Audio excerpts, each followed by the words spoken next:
সেই সাথে এই যে মিটার ভাড়া, আমাদের নিজের টাকা দিয়ে আমরা খাম্বা কিনি, আমরা ট্রান্সফরমার কিনি, আমাদের নিজস্ব জায়গাতে খাম্বা গাড়া হয়, তারপরেও তারা মিটার বিল প্রতি মাসে নেয়, তারা ডিমান্ড চার্জ নেয়, তারা ব্যাট নেয়, তারা অতিরিক্ত আরো অনেক অন্যান্য যে ট্যাক্স বা ব্যাট নেয়। এটি অনেকে অসন্তুষ্ট প্রকাশ করেছে।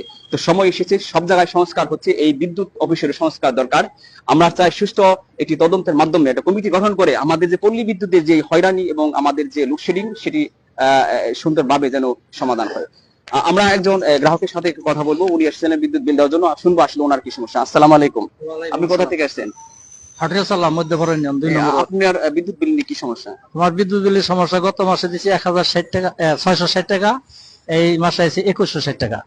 জি, শুনতে পেলেন যে 660 টাকা থেকে 2160 টাকা আসছে বিদ্যুৎ বিল। 660 টাকা থেকে কিভাবে 2160 টাকা বিদ্যুৎ বিল আসে সেটা আসলে আমাদের বোধগম্য নয়।